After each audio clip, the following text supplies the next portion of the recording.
Hello students, शुरू करते हैं रे ऑप्टिक्स का वीडियो लेक्चर नंबर 17। और इस लेक्चर में हम दो तीन चीज़ें पढ़ने वाले हैं। सबसे पहली चीज़ कि जो प्रिज्म मैंने तुमको पढ़ाया था, प्रिज्म के कुछ न्यूमेरिकल, कि प्रिज्म पे कैसे कैसे न्यूमेरिकल ला सकते हैं। एक तो हम प्रिज्म के न्यूमेरिकल पढ़ेंगे सबसे पहली चीज़। इसके बाद में प्रिज्म द्वारा वर्ण विक्षेपण भी होता है, डिस्पर्सन होता है, वो कैसे कैसे होता है, कौन सी लाइट रे किधर जाएगी, कितने एंगल पे जाएगी, वो सारी चीजें हम सीखने वाले हैं आज के लेक्चर के अंदर। देखो, सबसे पहला पॉइंट है विचलन कोण की निर्भरता। डायल किस किस पर डिपेंड करता है और कैसे डिपेंड करता है। इसमें सबसे पहला पॉइंट है प्रिज्म के अपवर्तनांक पर, मतलब प्रिज्म किस चीज से बना है इस पर भी वो निर्भर करता है। और इस रिलेशन में क्या है कि अगर मान के चलो हम प्रिज्म का अपवर्तनांक म्यू की वैल्यू बढ़ाते हैं तो डेल की वैल्यू भी बढ़ेगी। तो सबसे पहली चीज ये है कि अगर प्रिज्म का अपवर्तनांक बढ़ता है, मतलब एक तो प्रिज्म लेते हैं हम जिसका अपवर्तनांक है 1.25 और एक प्रिज्म लेते हैं 1.5 जिसका अपवर्तनांक μ1, पहले प्रिज्म के लिए इतना, μ2 दूसरे प्रिज्म के लिए अपवर्तनांक कितना। अगर डायरेक्ट तुमसे पूछ लिया जाए कि इन दोनों में से कौन से प्रिज्म के लिए विचलन कोण अधिक होगा, तो उसका जवाब होगा जिसका अपवर्तनांक 1.5 है। बोलो, आई बात समझ में? ये दूसरा है प्रिज्म कोण पर। प्रिज्म कोण पर भी निर्भर करता है। और प्रिज्म कोण पर कैसे निर्भर करता है, वही सेम रिलेशन है। अगर हम प्रिज्म कोण ए की वैल्यू बढ़ाते हैं तो डेल की वैल्यू भी बढ़ेगी। अब जैसे इस पे तो ऐसा क्वेश्चन बनेगा, इस पे कैसा क्वेश्चन बनेगा कि जैसे मान के चलो एक प्रिज्म ऐसे है, ये एक प्रिज्म है जिसके लिए प्रिज्म कोण ये वाला होता है, और एक प्रिज्म ऐसा है, दो प्रिज्म है मान के चलो, इसके लिए प्रिज्म कोण ये वाला है, ये वाला कोण है A1, ये वाला है A2, ये प्रिज्म 1, ये प्रिज्म 2। इसके लिए विचलन कोण है डेल 1, इसके लिए माना कि डेल 2। कोई लाइट रे के लिए जो कि दोनों में समान कोण पे आपतित अगर दो लाइट रे कराई जाएं तो कौन से में विचलन ज्यादा होगा, ये पूछा है। ठीक है, तो कौन से में होगा उसके लिए देखो, अगर प्रिज्म कोण ज्यादा है तो विचलन कोण भी ज्यादा होगा। पहले वाले में प्रिज्म कोण कैसा है, ज्यादा, दूसरे में कम, तो del 1 is greater than del 2। इस टाइप की बातें हुई है। अब चलते हैं हम तीसरा और एकदम इंपॉर्टेंट। देखो, शुरुआत के जो दो हैं वो ऐसे विशेष काम के हैं नहीं, उसके साथ साथ इनके क्वेश्चन वगैरह भी नहीं पूछे जाएंगे पेपर में, लेकिन तीसरा और जो चौथा है उनके क्वेश्चन भी पूछे जाएंगे और वो इंपॉर्टेंट भी है। ठीक है, तीसरे का तो पूरा एक टॉपिक ही है। तीसरा है आपतित प्रकाश। आपतित प्रकाश की तरंगदैर्ध्य पर।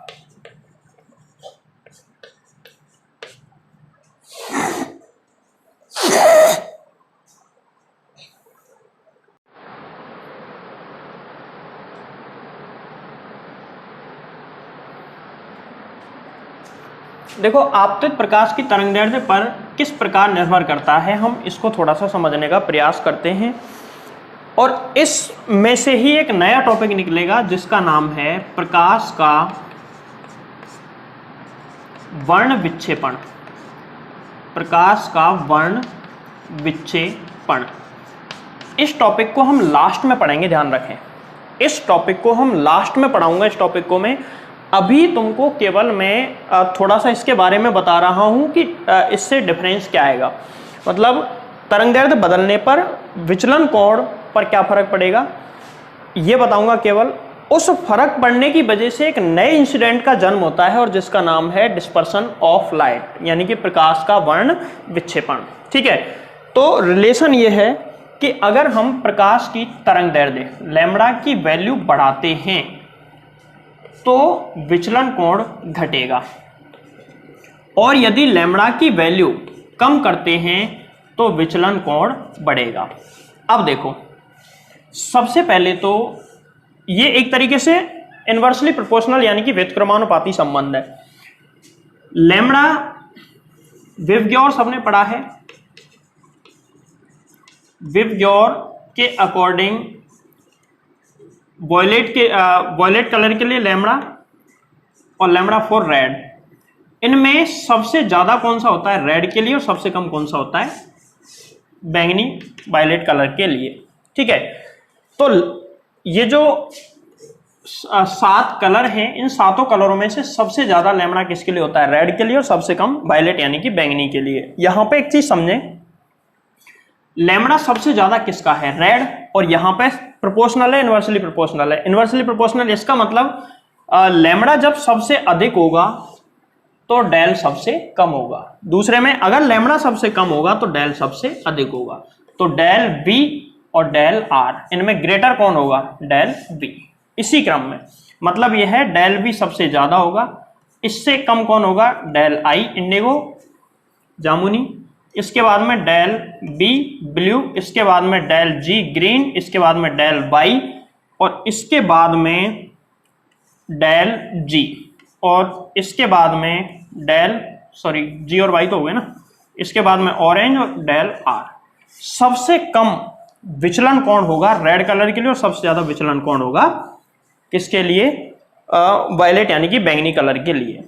अब मतलब यह है कि 2 प्रिज्म में ले रहा हूं, ये 2 प्रिज्म हैं, इन दोनों प्रिज्मों के लिए आपतन कोण को नियत रखते हुए, आपतन कोण नियत है, एक लाइट रे ऐसे आपतित हो रही है और ये जैसे रेड कलर है, रेड कलर की लाइट रे है, जो प्रकाश है वो रेड है और ये मान के चलो इस तरीके से यहां से आई और ऐसे झुक के यहां से निकल गई, तो इसके लिए विचलन कोण ये निकल के आया, ये विचलन कोण डेल निकल के आया डेल 4r।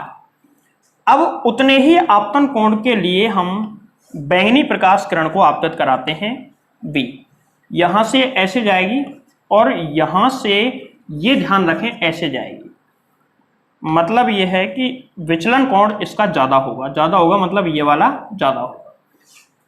ये नीचे की तरफ कम झुकी और ये नीचे की तरफ झुकी ज्यादा, इसलिए इसका विचलन कोण ज्यादा और इसका विचलन कोण कम। तो इसका क्या फर्क पड़ेगा, ये फर्क पड़ेगा। अब ये तो हमने अलग अलग समझा अभी, लेकिन हम अगर एक सनलाइट यानी कि श्वेत प्रकाश किरण लेते हैं जिसमें सातों के सातों रंग मिश्रित रूप से रहते हैं, इसको अगर यहां आपतित कराएं तो ये देखो यहां से रेड कलर अलग कम विचलित होगा और वायलेट सबसे ज्यादा होगा, तो सबसे ऊपर रेड कलर पहुंचेगा और सबसे नीचे वायलेट, और इस घटना को ही कहते हैं प्रकाश का वर्ण विक्षेपण, जो कि मैं इस टॉपिक के बिल्कुल लास्ट में कराऊंगा। ठीक है, अब चलते हैं हम चौथा टॉपिक इसमें, और चौथी निर्भरता है इसकी। चौथी निर्भरता, पहली निर्भरता एक बार वापस देख लो। पहली निर्भरता अपवर्तनांक पे समानुपाती, प्रिज्म कोण पे समानुपाती, आपतन कोण आपतित प्रकाश की तरंगदैर्ध्य पर इसमें व्युत्क्रमानुपाती। ठीक है, व्युत्क्रमानुपाती के साथ साथ ये चाहे तो नोट कर सकते हैं कि बैंगनी कलर की तरंगदैर्ध्य सबसे कम और रेड की तरंगदैर्ध्य सबसे ज्यादा होती है, इसीलिए बैंगनी के लिए विचलन कोण सबसे ज्यादा तथा रेड के लिए विचलन कोण सबसे कम प्राप्त होगा। ठीक है, अब हम चौथे पे चलते हैं। चौथा इसकी निर्भरता है आई व ई के मान पर। आई बाई के मान पे भी तो निर्भर करता है। तो इस टॉपिक को मैं कल समझा चुका हूं, लेकिन इसमें एक इंपॉर्टेंट चीज बताऊंगा जिसका न्यूमेरिकल बनेगा। देखो, अगर मान के चलो इस तरीके से, इधर मैं आई की वैल्यू ले लेता हूं और इधर ले लिया मैंने डेल की वैल्यू। ठीक है, इधर आई और इधर डेल, इसके बीच में ग्राफ कुछ ऐसे आया था कि स्टार्टिंग में ग्राफ तेजी से नीचे की ओर झुकता है। इसका मतलब है कि इसकी जो ढाल है, स्लोप है, वो ज्यादा होगी, और जब मिनिमम हो जाएगा तो मिनिमम होने के बाद इसकी स्लोप कम रहेगी, ये इस तरीके से आगे जाएगा। ठीक है, जिस जगह पे ये मिनिमम हो जाएगा उस जगह पे I = E हमने पढ़ा था, और यहां पर डेल M, डेल होगा मिनिमम और इसके ऊपर डेल बढ़ता जाएगा। अगर I बराबर E ना हो, मतलब I की वैल्यू कम करें यहां से तो भी डेल बढ़ेगा, I की वैल्यू बढ़ाएं तो भी डेल बढ़ेगा, केवल इसी पॉइंट पर डेल कैसा होगा मिनिमम। अब यहां पे एक इंपॉर्टेंट चीज समझना और उसको सीखना, क्योंकि कल भी इस चीज को मैंने बताया था जब डेल मिनिमम बताया था, बहुत काम की चीज है। देखो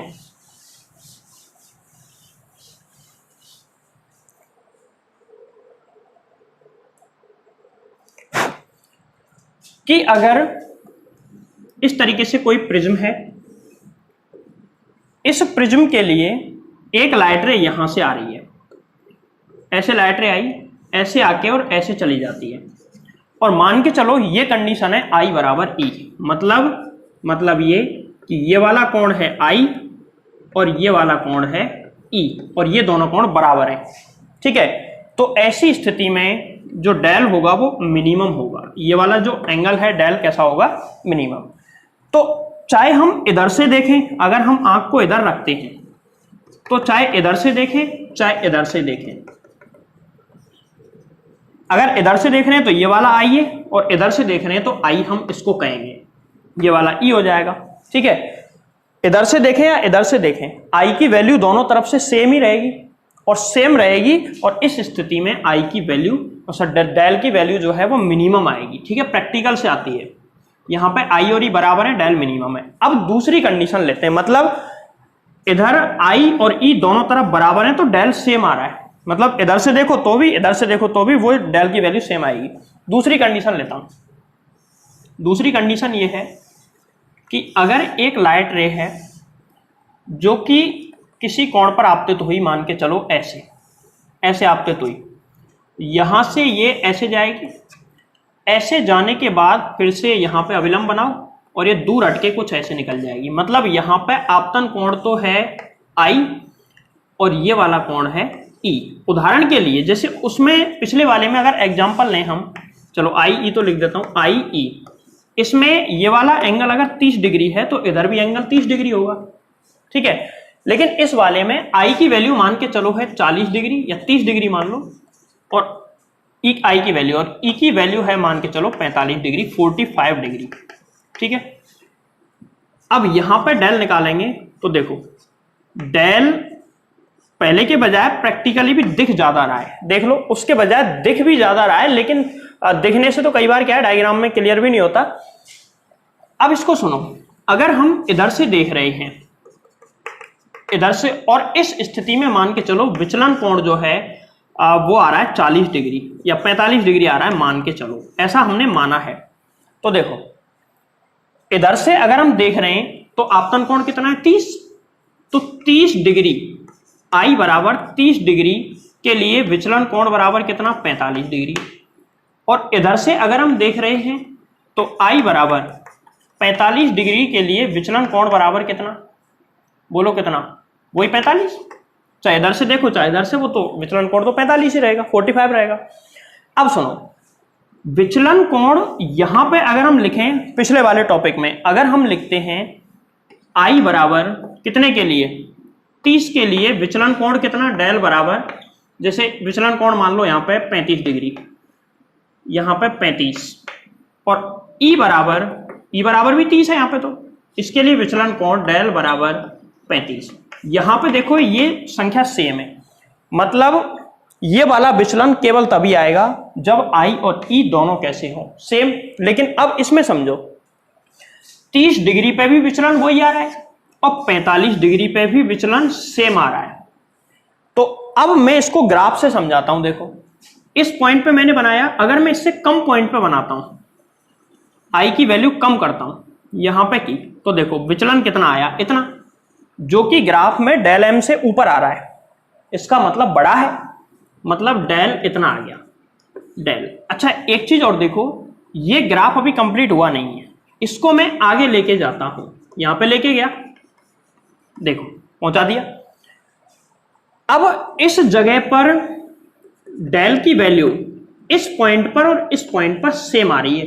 दो पॉइंट कैसे हो सकते हैं, दो पॉइंट का मतलब है एक तो इनमें से आई है और एक क्या है ई, जबकि इस जगह पे आई और ई सेम थे तो एक ही पॉइंट बना, जबकि यहां पे आई और ई सेम नहीं है, अलग अलग है, मतलब ये वाला है आई तो ये वाला हुआ ई। अगर तुम इस वाले को ई मानते हो तो ये वाला होगा आई, उल्टा भी मान सकते हैं क्योंकि इधर से देखो चाहे उधर से देखो, क्लियर है। तो डेल का मान, डेल का एक ही मान आई के दो अलग अलग मानों के लिए संभव है, लेकिन डेल एम का मान आई डेल एम के लिए आई हमेशा कांस्टेंट होगा, आई बराबर ई होता है उस स्थिति में। ठीक है, अब सुनो एक चीज और यहां पे जहां से न्यूमेरिकल बन सकता है, अगर तुम किसी कोण के लिए देखोगे तो ये वाला जो कोण है ना, ये वाला गैप देखो, इसको मैं x1 मान लेता हूं, और ये वाला देखो इसको मैं x2 मान लेता हूं। मतलब इस जगह पर डेल का मान इन दोनों पॉइंट के लिए सेम है, इन दोनों पॉइंट के लिए, लेकिन आई की वैल्यू दोनों के लिए कैसी है, अलग अलग। ये कहना चाह रहा हूं कि दोनों के लिए डेल तो 45 है, लेकिन आई की वैल्यू 30 और 45 अलग अलग है।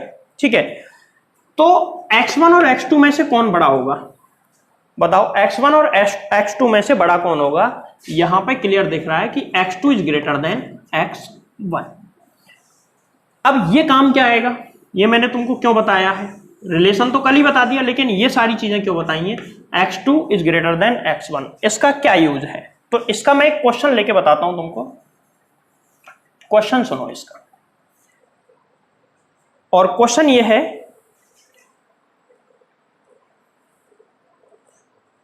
कि किसी भी कंडीशन में आई की वैल्यू ले लो, डेल की वैल्यू ले लो, और ई की वैल्यू तुमसे निकलवा लेता है। वो ऑप्शनल सवाल ऐसा आएगा, क्योंकि एग्जैक्ट तो नहीं निकाल सकते हम इससे, ऐसा कोई फॉर्मूला तो है ही नहीं हमारे पास।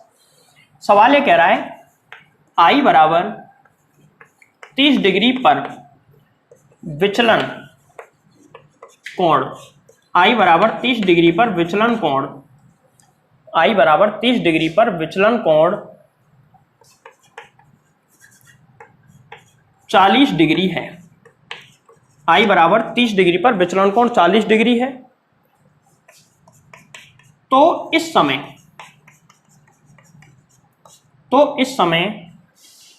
ई बराबर ज्ञात करो यदि डेल एम बराबर 35 डिग्री, आई बराबर 40 डिग्री पर प्राप्त होता है। यह सवाल है। तो आई बराबर 30 पर विचलन कोण 40 है, तो इस समय ई का मान कितना होगा, यदि डेल एम बराबर 35 पर, डेल एम बराबर 35, आई बराबर 40 पर प्राप्त होता है। तो ग्राफ बना लो इसका, और इसके ऑप्शन अभी मैं दे दूंगा। देखो ग्राफ बना देता हूं। सबसे पहले ऐसा इसका ग्राफ, पहले ढाल ज्यादा और फिर ढाल कम, इस तरीके से। ठीक है, इस जगह पे होता है आई बराबर ई, मतलब ये है, ये न्यूनतम विचलन है, और न्यूनतम विचलन कोण कितना है 35 डिग्री, ये 35 डिग्री आ रहा है, और यहां पे आई का मान कितना है 40 पे आ रहा है। अब ग्राफ में इन पॉइंट्स को लिखो, आई बराबर 30, आई बराबर 30 कहीं यहां आएगा, 40 से कम पे ही आएगा, यहां पे है 30। अगर मैं, और इस समय विचलन कितना है 40 डिग्री, ये 40 डिग्री है। अगर मैं इसको आगे बढ़ाऊं तो ये जो पॉइंट है ये किसको डिनोट करेगा, ई को, ये तो आई है, तो ये पॉइंट किसको डिनोट करेगा, ई को। अब इसके ऑप्शन सुनो, ऑप्शन से ही होगा यह सवाल। ऑप्शन ए बराबर, जैसे कि देता हूं मैं 30 डिग्री, ऑप्शन बी बराबर 40 डिग्री, ऑप्शन सी बराबर 50 डिग्री, और ऑप्शन डी बराबर 60 डिग्री। ठीक है, देखो 30, 40, 50, 60 ई के मान है ये सब। ई का मान 30 हो सकता है, या 40, या 50, या 60, इनमें से तुमको चूज करना है कौन सा इसका जवाब है। तो जो मैंने अभी x1 x2 वाली बात बताई थी ना, वहां से इसका जवाब निकल के आएगा। देखो सबसे पहली बात तो इस कंडीशन में तो आई और ई बराबर होते हैं। इस जगह पे आई और ई कैसे होते हैं, बराबर, दोनों 40-40 होंगे, और उस समय विचलन कोण कितना आएगा 35। लेकिन अब 40 के लिए दो पॉइंट आएंगे, एक पॉइंट ये रहा और एक पॉइंट ये रहा। ये पॉइंट हमको कैसे पता आई है, क्योंकि सवाल में आई 30 दिया है, 30 40 से पहले आएगा, तो ये आई है और ई हमको निकालना है। अच्छा, सबसे पहला क्वेश्चन ये है, थोड़ा दिमाग लगा के सोचना कि ई की वैल्यू 30 से कम हो सकती है क्या किसी भी कंडीशन में। भाई एक पॉइंट यहां है, एक यहां है, मतलब ये पॉइंट यहां है, ये पॉइंट यहां है, यहां 40 है, तो 40 से कम तो इसकी वैल्यू संभव ही नहीं है। 40 या 40 से कम तो संभव है ही नहीं, क्योंकि 40 तो ये रहा। अब ये ऑप्शन भी गलत हो गया, ये ऑप्शन भी गलत, बचे 50 और 60। अब यहां थोड़ा सा दिमाग लगाना। भाई मुझे एक बात बताओ, इन दोनों के बीच का जो अंतराल है ना, इसको मैं वापस x1 मान लेता हूं और इसको मान लेता हूं x2।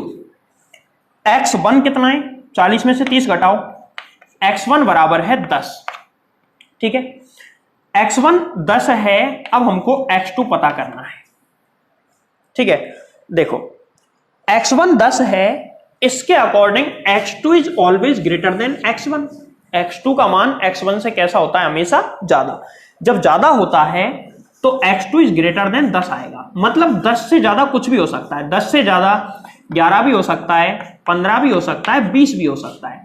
अगर मैं x2 को 10 ही लेता, अगर मैं x2 को केवल 10 लेता तो 40 के बाद यहां कहां भाई 30 और 10, 40, 10 और इसको ले लें तो 50। तो 50 कब होता, जब x1 बराबर होता x2 के। तो 50 भी गलत हो गया, 50 भी नहीं हो सकता, बचा कौन सा, 60। तो इसको मैं 60 लेके करके देखता हूं। जब इसको मैं 60 लेता हूं e की वैल्यू, तो ये कितना आया, गैप 20, और ये कितना आया 10। देख लो x2 इज ग्रेटर देन है x1 से। तो इस सवाल का कोई प्रॉपर तरीका नहीं है कि 55 होगा, 58 होगा, नहीं, इसका ऐसे ही हम आइडिया लगाएंगे, ये आइडिया से होगा ऐसा सवाल। यहाँ पे 30, ये 40, 50, 60।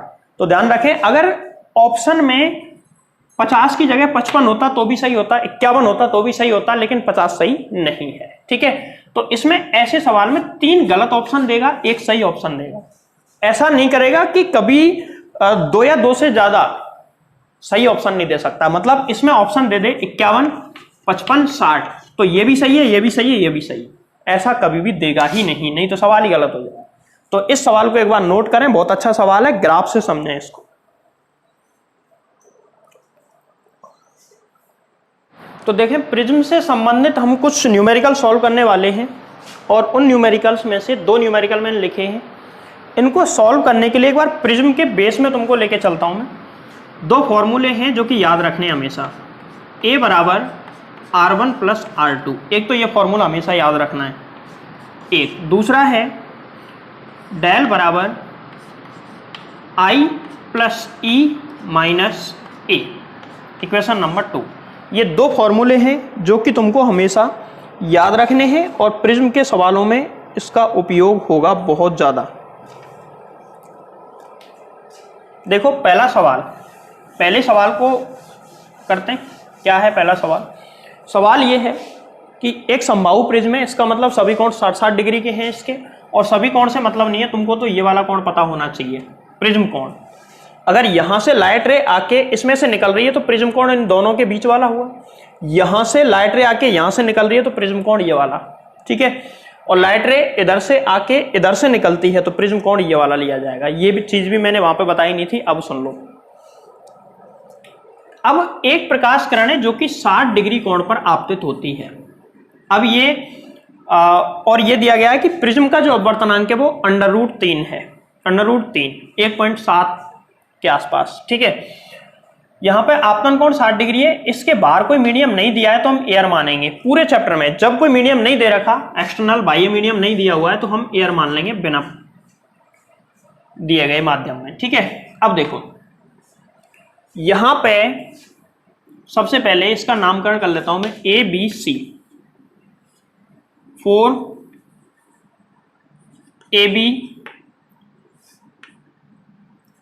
AB सरफेस के लिए। देखो AB सरफेस के लिए मैं I बराबर कितना है बताओ?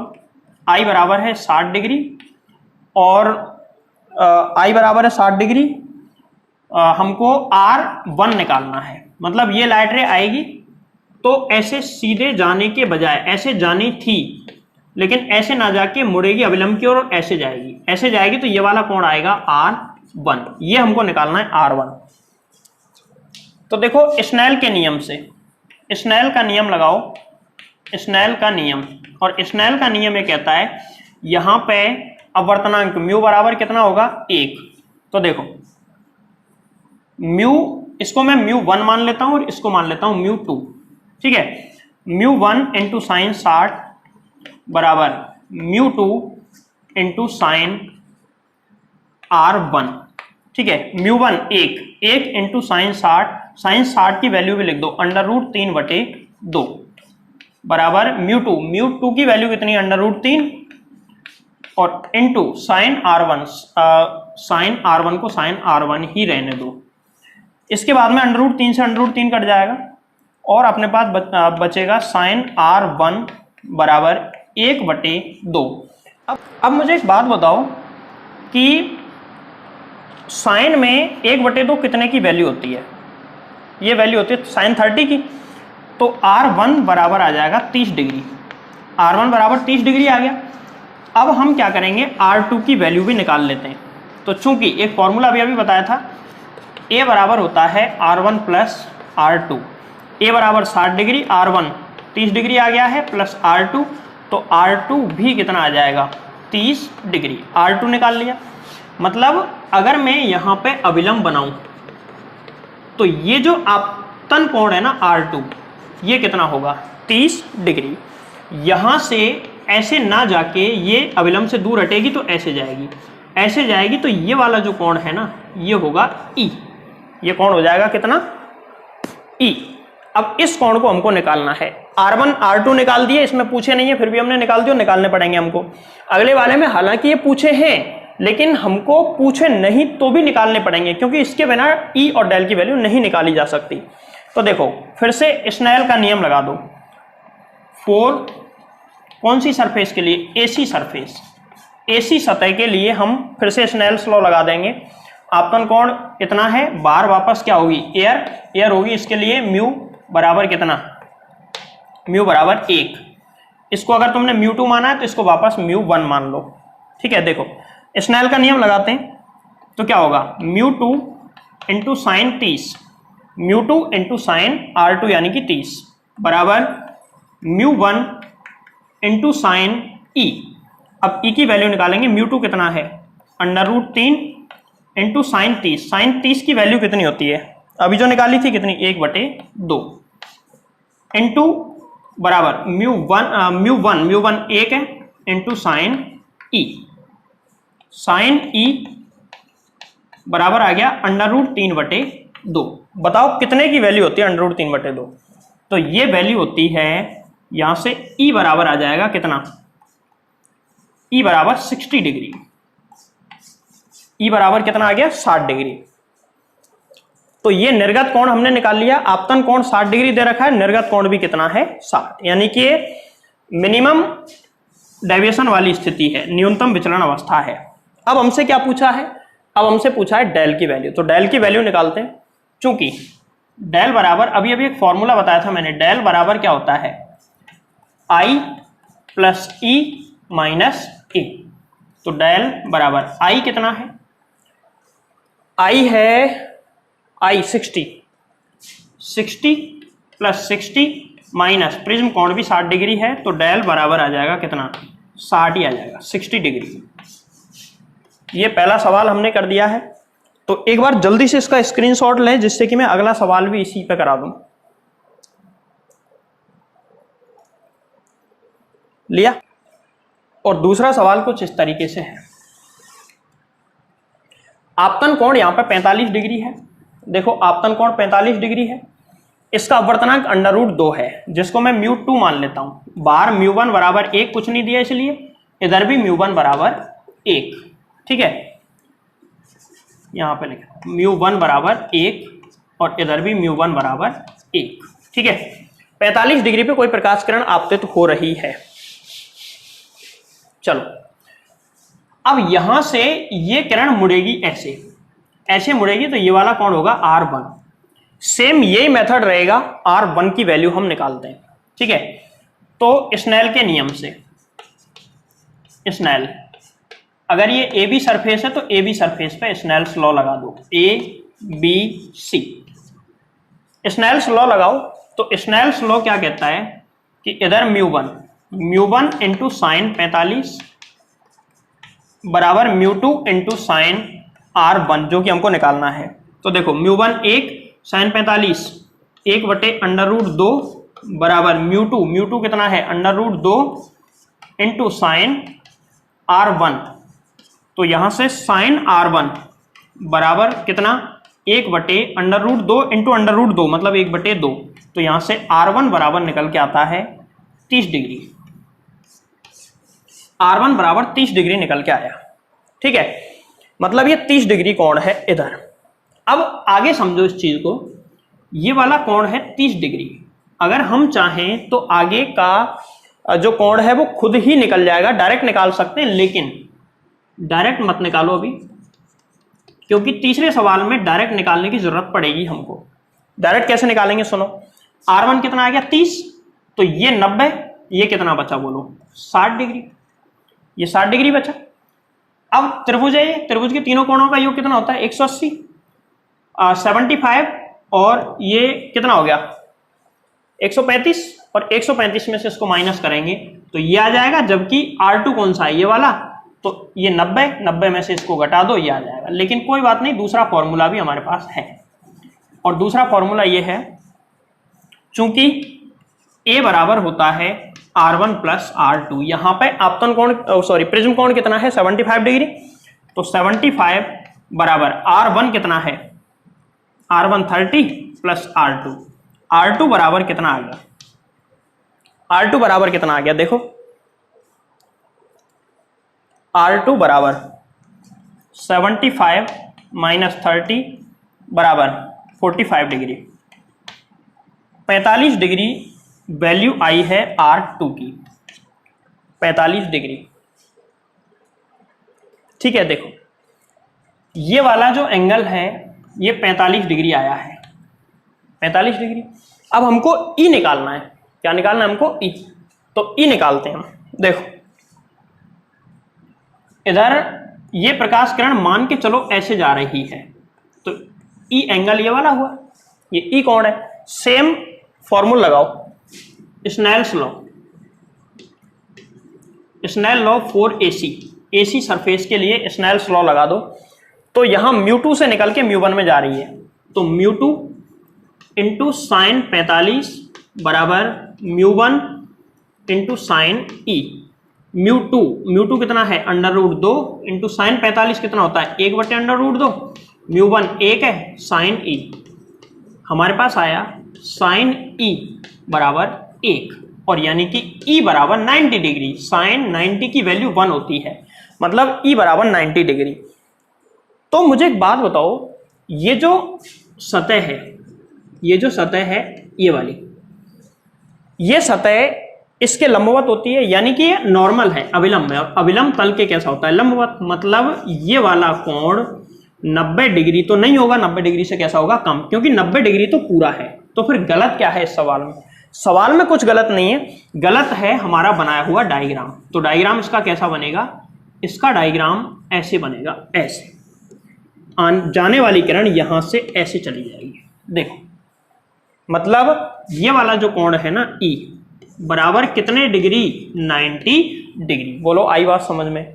तो ऐसे डायग्राम बनेगा, जब भी हम ऐसा सवाल करें तो इसका कच्चा चित्र पहले रफ में बना लें, रफ में बनाने के बाद ही इसको सॉल्व करें, और सॉल्व करने के बाद फिर ऐसा डायग्राम हमको बना के बताना है। ठीक है, अब यहां एक चीज और बता देता हूं, सवाल यहीं पे खत्म हो गया है। अच्छा, डेल की वैल्यू और निकालनी है, तो डेल तो हम निकाल सकते हैं। डेल बराबर कैसे, डेल कितना आएगा, डेल बराबर फॉर्मूला होता है I plus E minus A. Del बराबर I कितना है इसमें, I है 45 डिग्री, 45 प्लस E कितना है, E 90 डिग्री और माइनस 75। तो डेल बराबर आ जाएगा ये 135 माइनस 75, तो डेल बराबर 60 डिग्री। डेल बराबर कितने डिग्री आ गया, 60 डिग्री हमको प्राप्त हो जाएगा। ये डेल हमको प्राप्त हुआ है 60 डिग्री। डेल मिनिमम नहीं है, ध्यान रखने सवाल में मिनिमम क्यों नहीं है, R1 और R2 बराबर होते तो ये मिनिमम होता, ठीक है, बराबर की कंडीशन में, और IE बराबर होते तो भी ये डेल मिनिमम आता। ये तो 45 है और ये 90 है, तो ऐसी स्थिति में डेल मिनिमम नहीं है। इस सवाल में एक चीज, अगर इस किरण को ऐसे आपतित कराया जाता तो ये कैसे जाती, 90 डिग्री पे हम आपतित कराते तो ये 45 डिग्री पे जाती, ध्यान रखना, क्योंकि इधर से देखने पे ऐसा ही तो है, तो इधर से आती तो ये ऐसे जाके ऐसे चली जाती, अगर इसके सीध में ऐसे आती तो। तो समझ में आया डायग्राम? बोलो, नोट करें जल्दी से। बहुत अच्छा सवाल है और मेथड अपना बेसिक ही रखें इसको सॉल्व करने के लिए। सवाल यह है कि एक ऐसा प्रिज्म है कि जिसका प्रिज्म कोण 120 डिग्री है, ये वाला कोण 30 डिग्री और ये वाला कोण है 30 डिग्री। 120 30 30 180 हो गया, ठीक है। अब कोई प्रकाश किरण इस वाली सतह पर, अगर मैं इसका नाम देता हूं A, B और यहां पर देता हूं मैं C, AB सतह पर 60 डिग्री कोण पर आपतित हुई, तो ये पूछ रहा है कि पहले जो चीजें पूछी है वही कि R1 कितना होगा, R2 कितना होगा, I दे रखा है 60 डिग्री, तो E कितना होगा और डेल की वैल्यू यहाँ पे कितनी आएगी, यानी कि विचलन कोण कितना होगा। ये सारी चीजें ये पूछ रहा है। चलो इस सवाल को सॉल्व करते हैं, थोड़ा सा बड़ा होगा ये सवाल, अच्छे से समझें। सबसे पहले ये किरण ऐसे आई, तो अब ऐसे जानी चाहिए थी, लेकिन ऐसे ना जाके ये ऐसे जाएगी, ऐसे जाएगी तो आगे जाके मिलेगी कहीं, ऐसे मिलेगी दूसरी सतह पर।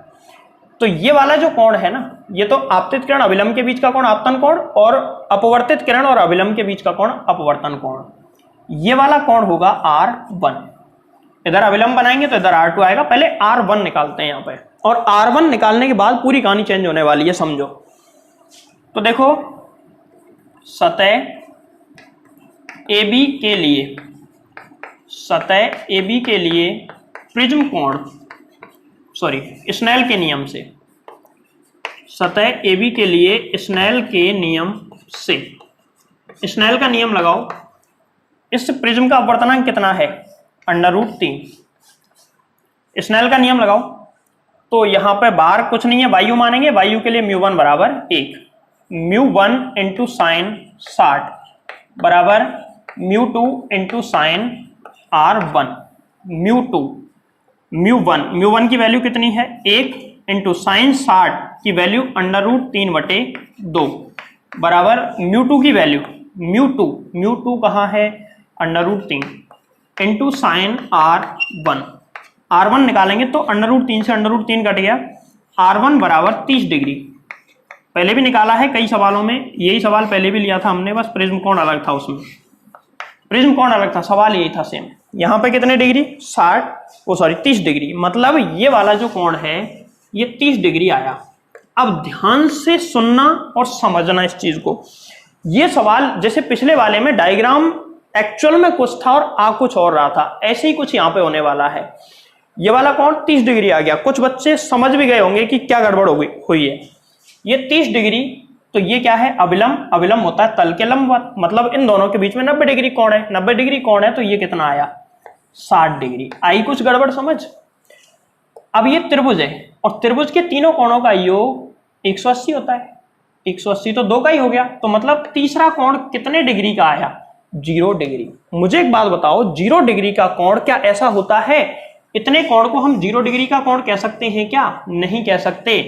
ये कोण होता है 90, कम करते लाएंगे कम होता आएगा। 0 कब होगा? जब ये दोनों समांतर हो जाए, मतलब इस रेखा और इस रेखा के बीच का कोण थीटा बराबर 0 होगा।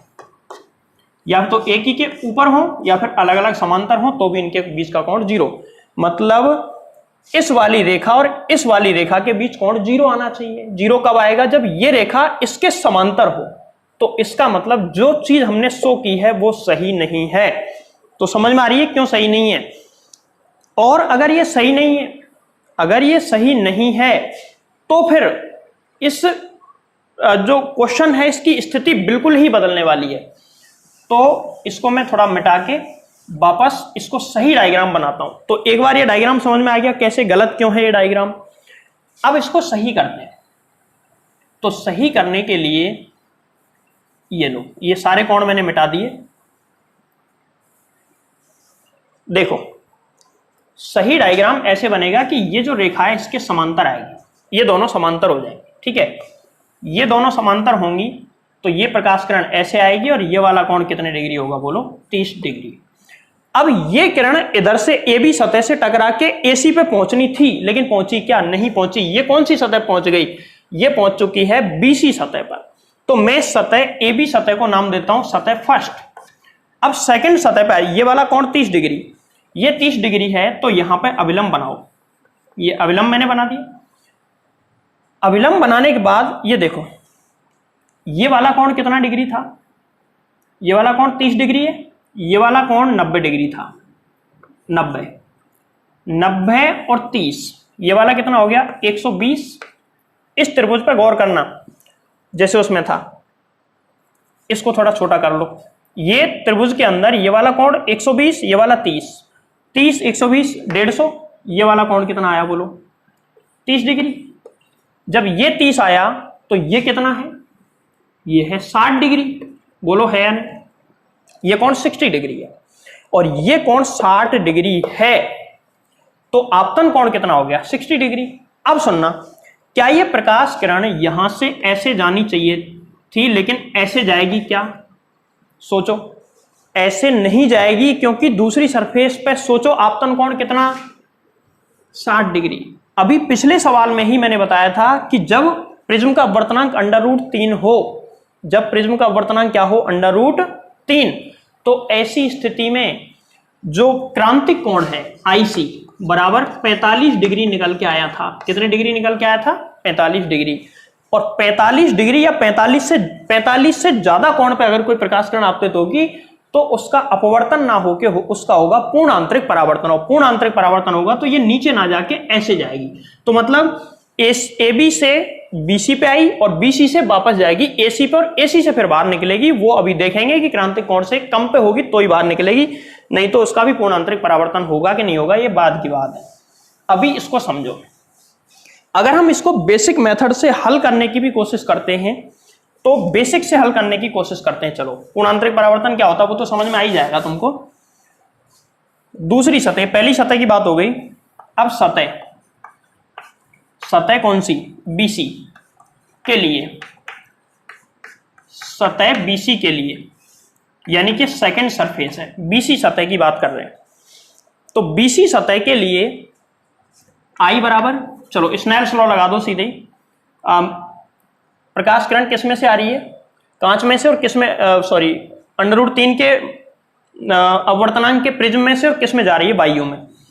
तो μ2, ये μ2 है, इंटू साइन 60 बराबर μ1 एयर इंटू साइन E, अगर इसमें से बाहर निकल रही है तो। ठीक है, तो μ2 की वैल्यू √3 इंटू साइन 60 √3/2 बराबर ये कितना? μ1 1 इंटू साइन E। यहां से √3 गुणा करेंगे 3/2 आ जाएगा।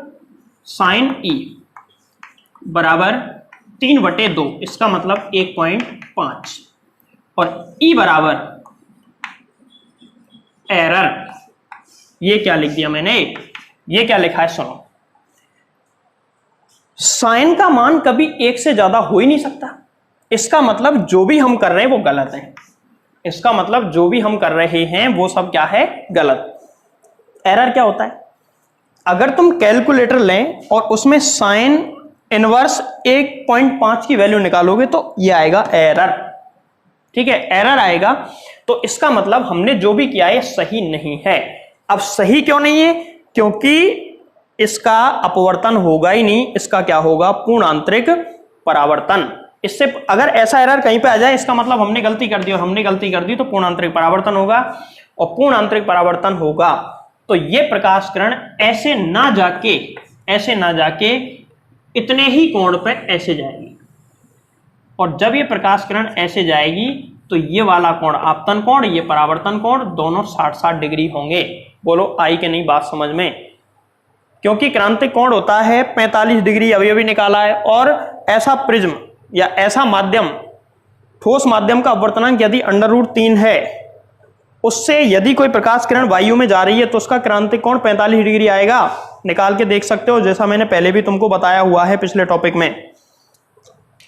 ठीक है, तो इससे पता चल गया ये इधर जाने वाली है। अब इस सतह पर अविलंब बनाओ। इस सतह पर अविलंब बना दिया वापस से। ठीक है, अविलंब बन गया। अब हम, ये वाला कोण 60 डिग्री है, तो ये वाला कोण कितना? बोलो कितना? 30 डिग्री। 60 30 90। अब ये वाला 30 डिग्री, तो ये पूरा कोण कितना आया बताओ, पूरा कोण कितना आया। अच्छा यहां से यहां तक कितना है, ये 90 डिग्री अभिलंब है, और ये पूरा कोण कितना होना चाहिए, त्रिभुज के तीनों कोणों का योग 180 हो तो 120, ये 90, तो ये वाला कितना आ गया 30 डिग्री। आगे जाके कितने कोण पे आपतित होगी बोलो, 30 डिग्री पर। अब यहां 30 डिग्री है, अब मुझे एक बात बताओ 30 डिग्री क्रांति कोण से कम है या ज्यादा, कम है, कम है, तो इसका अपवर्तन होगा ना कि पूर्णांतरिक परावर्तन। तो देखो ये किरण ऐसे जानी चाहिए, लेकिन सघन माध्यम से विरल में जा रही है तो अभिलंब से दूर हटेगी, और दूर हटेगी तो कुछ ऐसे निकल के जाएगी, ऐसे जाएगी, तो ये वाला कोण होगा फाइनली ई। अब हमको ई निकालना है। तो देखो तीसरी सतह के लिए अपवर्तन लगा रहा हूं मैं, सतह, सतह कौन सी, एसी के लिए, एसी सतह, और कौन सी सतह है, नंबर 3, तीसरी सतह के लिए आपतन कोण 30 डिग्री, निर्गत कोण निकालना है, इसका अपवर्तनांक कितना, √3, बाहर वाले माध्यम का 1, μ1 बराबर, सॉरी μ2 इंटू साइन 30 बराबर μ1 इंटू साइन ई। μ2 कितना है, μ2 √3 इंटू साइन 30 का मान 1/2 बराबर μ1 1 इंटू साइन ई। अब गौर से देखो ये आ गया साइन ई बराबर √3/2, यानी कि ई बराबर 60 डिग्री। ई बराबर कितने डिग्री, कोई एरर आया क्या, नहीं आया, एरर तो यहीं पे आया, क्योंकि √3/2 का मान 1 से छोटा होता है, तो इसका मतलब ये सही मान है। तो ई बराबर कितने डिग्री, 60 डिग्री। मतलब अब हमको पता चल गया यहां से आई 60 डिग्री पे, यहां चली गई 30 डिग्री पे, फिर इस सतह से टकराई, और इस सतह पर अपवर्तन नहीं हुआ, अपवर्तन की ही एक दूसरी घटना हुई जिसका नाम था पूर्ण आंतरिक परावर्तन। क्या हुआ, पूर्ण आंतरिक परावर्तन। और ऐसे गई 30 डिग्री फिर आपतित हुई, और फाइनली कितने डिग्री बाहर निकली, 60 डिग्री पे। आई भी कितने पे थी, 60 डिग्री पे। अब हम क्या करते हैं, तो बताओ डेल मिनिमम होगा, डेल कैसा होगा, मिनिमम। आई इस डायरेक्शन में और गई किस डायरेक्शन में, इस डायरेक्शन में, तो ये वाला कोण विचलन कोण होगा डेल, जिसकी वैल्यू हमसे पूछी है सवाल में। तो डेल बराबर क्या, आई प्लस ई और माइनस ए। तो डेल बराबर देखो 60, सॉरी आई कितना 60 प्लस 60 और माइनस ए की वैल्यू कितनी है 120। तो डेल बराबर कितना आ जाएगा 120 माइनस 120, और डेल बराबर 0। फिर गलती कर दी हमने। गलती क्या है, यहां पे देखो डेल बराबर 0 आना चाहिए, और 0 तब आएगा जब ये वाली लाइट रे और ये वाली लाइट रे दोनों एक दूसरे के कैसी हों, समांतर, तब जाके कितना आएगा। तो डायग्राम में फिर हम ये करेक्शन करेंगे, और करेक्शन ऐसे होगा कि ये इसके समांतर हो जाएगी, ऐसे ये दोनों समांतर हो जाएंगी, तो ऐसी स्थिति में डेल बराबर 0 आएगा, और ये वाला कोण कितने डिग्री होगा, 60 डिग्री। तो ये सवाल था, बहुत अच्छा सवाल था भाई ये, ठीक है। इस सवाल में हमको 3-4 बार तो डायग्राम बनाना पड़ गया। सवाल है का बवासीर है, सवाल ही अच्छा है, नोट करें। अगला सवाल पढ़ें। √3 अपवर्तनांक के समबाहु प्रिज्म के लिए न्यूनतम विचलन कोण की गणना करो। मतलब समबाहु मतलब जिसकी तीनों साइड सेम हो, तीनों भुजाएं सेम हो, और तीनों भुजाएं सेम होती हैं तो प्रत्येक कोण 60 डिग्री 60 डिग्री का होता है, ये कहना चाह रहा है। और उसका अपवर्तनांक कितना है, म्यू बराबर है √3, तो उसके लिए न्यूनतम विचलन कोण कितना होगा ये हमको पता लगाना है। चलो निकालते हैं। देखो सबसे पहले सवाल में जो दिया है ना वो लिखो, गिवन दैट, क्या दे रखा है सवाल में, दिया गया है कि एक तो म्यू बराबर √3, सवाल में म्यू बराबर √3 दिया है, और ए प्रिज्म कोण 60 डिग्री। कैसे पता चला, समबाहु है मतलब तीनों साइड्स इसकी सेम है, तो ये 60 60 60 ऐसा हो जाएगा। अब इसके बाद में हमारे पास एक फॉर्मूला होता है, और फॉर्मूला सीधा सा ये है, म्यू बराबर प्रिज्म फॉर्मूला म्यू बराबर sine del m plus A by 2 upon में साइन ए बाई 2। देखो इस फॉर्मूले को गौर से देखो तो इसमें डेल एम हमसे पूछा गया है। डेल एम निकालना क्या है, डेल एम हमको निकालना है, ये पूछा है, ए दे रखा है सवाल में और म्यू दे रखा है। तो इसको देखो फॉर्मूला इसका ओपन करो, यहाँ पे इसको हम लिख सकते हैं साइन ए प्लस बी है ये, तो इसको हम ऐसे लिख सकते हैं sine del m by 2 plus A by 2 के अपॉन में क्या चल रहा है sine A by 2, sine A by 2। देखो साइन 30 हो गया है। इसके बाद में हम क्या करेंगे, इसको थोड़ा सा यहाँ से हमको समझना पड़ेगा। म्यू की तो वैल्यू रख दो, म्यू की वैल्यू कितनी है √3 बराबर यहाँ पे क्या आ गया साइन डेल एम बटे 2 प्लस 30 और इसके बटे में साइन 30 की वैल्यू 1/2। इसका पक्षांतरण करके ऊपर लेके जाओ, सॉरी बदलगुणा करो, ऊपर लेके जाओ तो ये हो जाएगा √3/2 बराबर ये हो जाएगा sine del m by 2 plus 30 degree. अब यहाँ से आगे अगर तुम इसको a प्लस बी खोल के करोगे तो बहुत बड़ा हो जाएगा सवाल। इसको ओपन करके नहीं करना। यहाँ पे देखो साइन की वैल्यू, इतनी साइन की वैल्यू किसके बराबर होती है, साइन की ये वैल्यू होती है किसके लिए, साइन 60 के लिए बराबर साइन, यहाँ पे देखो क्या आया del m by 2 plus 30 degree. Sine से साइन कैंसिल आउट तो 60 बराबर ये कितना डेल एम बाई 2 प्लस 30। 30 को इधर लेके जाओ और जब 30 को इधर लेके जाएंगे तो डेल एम बाई 2 बराबर 60 माइनस 30, डेल एम बराबर बटे 2 बराबर 30 और डेल एम बराबर 60 डिग्री। ये सवाल आ चुका है, ये इसका आंसर है, डेल एम बराबर 60 डिग्री। स्टेट बोर्ड में ऐसे सवाल ज्यादातर पूछता है, तो इसका स्क्रीनशॉट ले जल्दी से। देखो अगला सवाल है कि यदि किसी प्रिज्म के लिए डेल एम बराबर ए हो तो ए का मान कितना होगा, या डेल एम का मान कितना होगा। तो ए निकल जाएगा, डेल एम भी निकल जाएगा क्योंकि दोनों बराबर हैं। चलो इसको सॉल्व करते हैं। तो फॉर्मूला वही लगाएंगे, म्यू बराबर क्या होता है sine del m plus A by 2 upon में साइन ए बाई 2। अब इस सवाल के अंदर ये इतना है और म्यू की वैल्यू तुमको जरूर देगा, म्यू की वैल्यू के बिना ये सवाल हल नहीं होगा। तो मान के चलो इस सवाल में म्यू बराबर तुमको दे दिया, जैसे कि √3 ही ले लो, म्यू बराबर √3 है, ठीक है। तो म्यू की वैल्यू √3 और डेल एम प्लस म्यू दोनों बराबर हैं तो दोनों को a मान सकते हैं। तो ये हो जाएगा साइन 2a बाई 2, क्योंकि डेल एम की जगह भी a लिख दिया, a plus a 2a upon 2 के बटे साइन a बाई 2। ये क्या आ गया साइन, यहाँ पे क्या आया बताओ, ये आ गया साइन 2 से 2 कट गया, साइन a अपॉन में साइन a बाई 2। देखो यहाँ पे फॉर्मूला ओपन करो और फॉर्मूला ये है साइन, इसको मैं ऐसे लिख सकता हूं क्या, साइन जो यहां पे लिखा हुआ था वो वापस हमको लिखना पड़ेगा, इसको ऐसे लिख लो sine 2 into A by 2 upon में साइन ए बाई 2।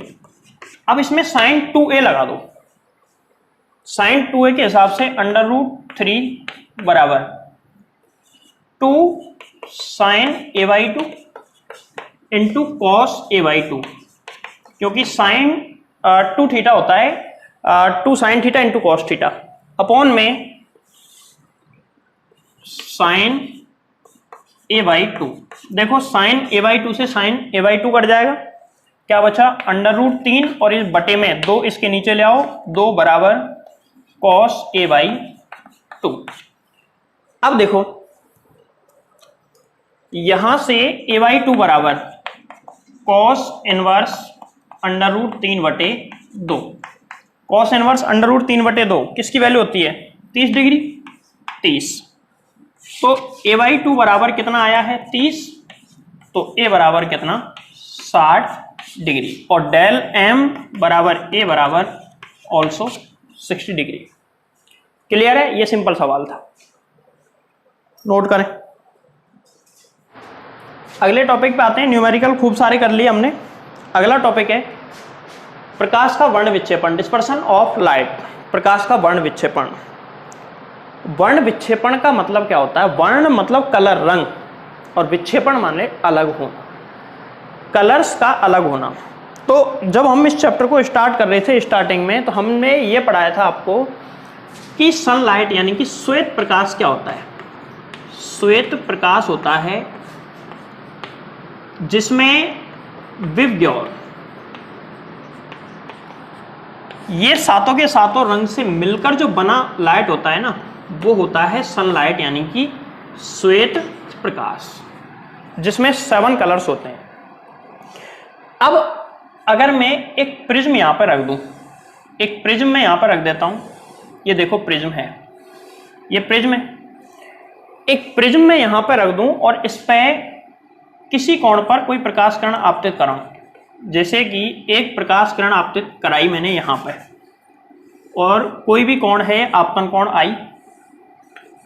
शर्त यह है, अब तक जो हम पढ़ रहे थे ना उसमें लाइट रे कोई फिक्स कलर की थी।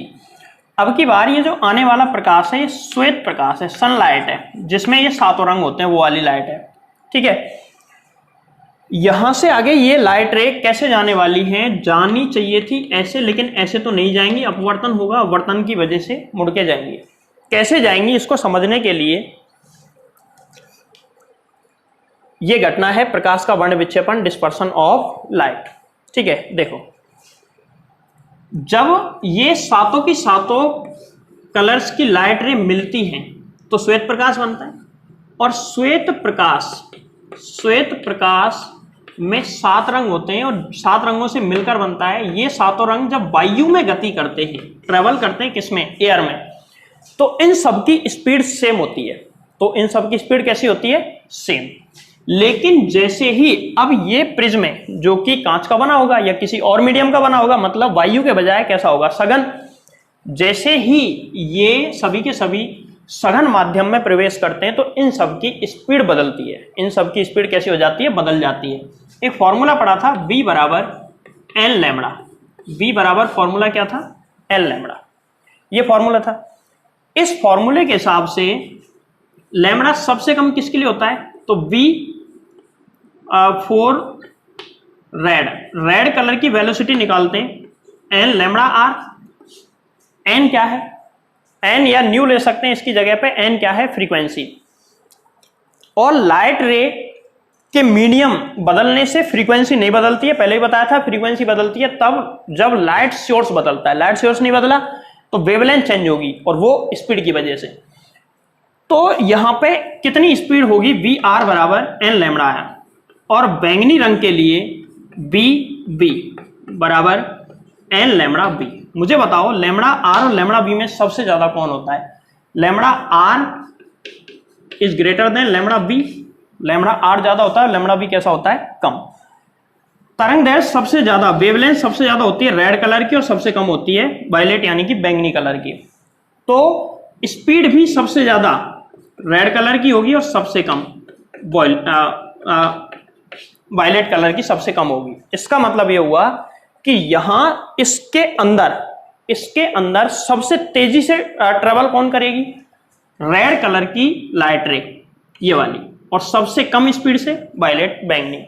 और जब स्पीड सेम होती है तो ये साथ साथ चलती हैं, लेकिन जब स्पीड इनकी बदलती है तो इनका पाथ भी बदल जाता है। जो सबसे फास्ट जाएगी वो कम से कम विचलित हो पाएगी, और जो सबसे कम स्लो जाएगी वो सबसे ज्यादा विचलित होगी।